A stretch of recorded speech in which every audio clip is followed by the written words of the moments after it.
I have here a cross-sectional detail for a wooden door jamb without a hatch, of course.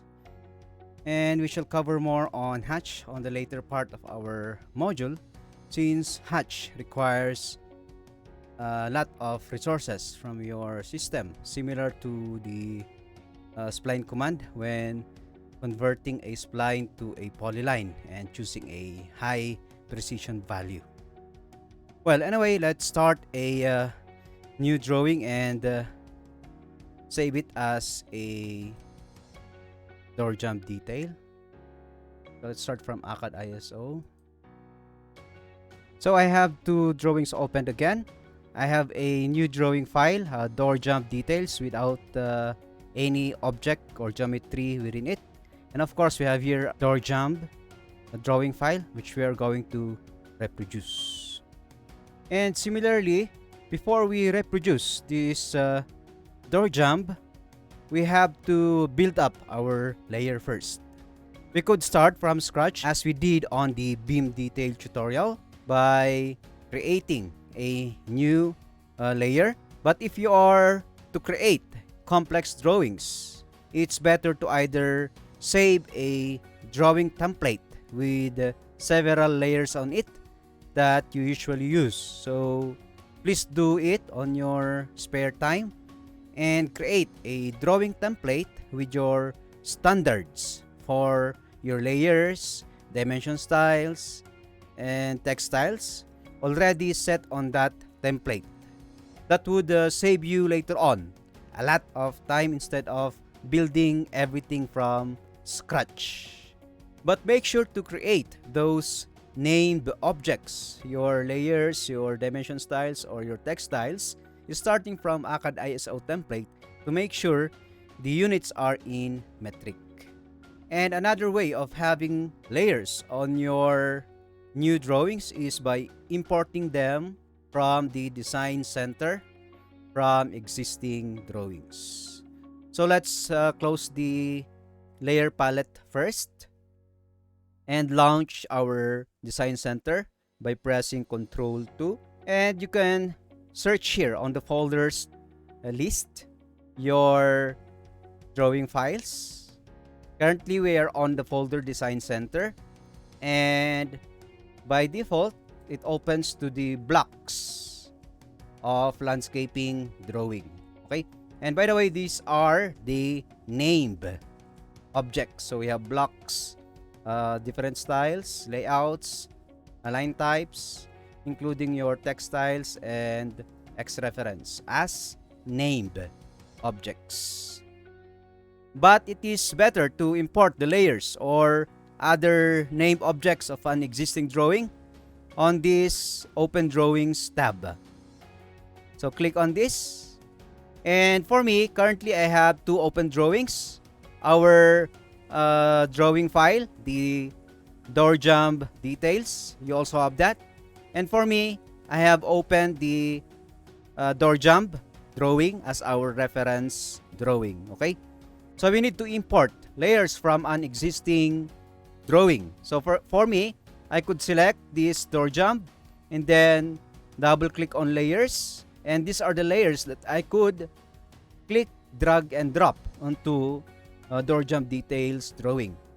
But let's try to import it from our beam details instead. So open your beam details drawing. So go to the quick access toolbar and then click on open and find your beam details drawing. For me, it's saved at the documents, and then just click on the beam details and then open it, and it is added to the list of open drawings on our design center. Okay, so I will just minimize my beam details drawing, and let's expand this plus sign of beam details, and let's click on layers. So I repeat, these are named objects. So we have layers here, so click on layers, and we have here the layers that we have created with the beam tutorials for these beam details. So click first on dimension, and then press and hold the control key on your keyboards to add these other layers to this selection. Okay, so I have selected dimension, beam stirrup, beam outline, and beam bars. So once selected, release your control key and then click any of these selected items and then drag them towards, make sure that the door jamb details is opened, and then click and drag it towards the drawing area of door jamb details drawing, and then release. And then let's close first the design center, and then let's launch the layer properties manager. So LA, enter, and there we already have imported the layers from our beam detail drawing. So you could close now your beam detail drawing. So closed.